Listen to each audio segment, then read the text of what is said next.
This isn't anything like Annabelle and might be a bit anticlimactic, but bear with me.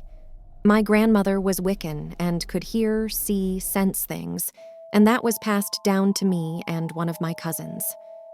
I've seen, heard, and experienced a lot of things, but nothing really bad until my mom had gotten a little doll from Africa that she kept on the top of her entertainment center. I had bad vibes about that doll from day one and told my mom a few times that she should get rid of it.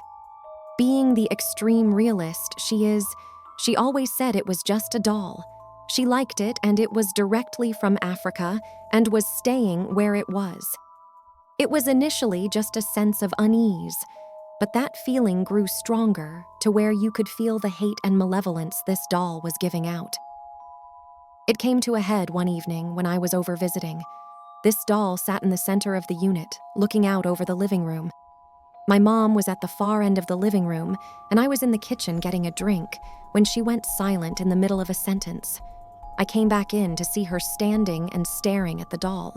It was no longer in the center, but was now at the edge and had turned 90° and appeared to be staring at my mom with such fierce hatred that even my mom could feel it. She got as far as "what?" when the doll fell off the entertainment unit and onto the floor. My mom let out a small shriek while I grabbed a sheet and threw it over the doll and called my grandma to let her know what had happened.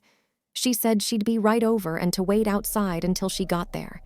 Even getting to the front door was a challenge, as this thing was draining the energy in the room and we were getting weaker until we got outside and things were a little better. My grandma got there about 10 min, and I followed her into the house.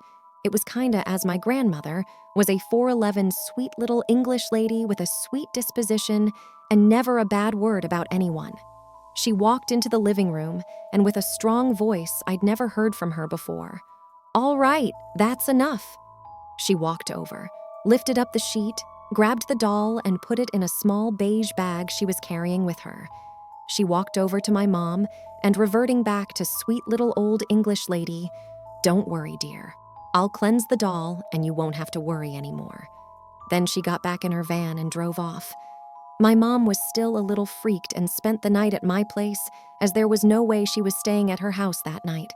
Went to my grandparents' house about a week later. My grandma went up to the attic and came back down with the doll. My mom shrank back, but my grandma handed the doll to me. I took it and felt absolutely nothing. Whatever she had done to the doll worked. My mom tentatively took it and relaxed. It's back at my mom's house now, but not on the entertainment center. It's on a bookshelf in a well-lighted corner of the living room.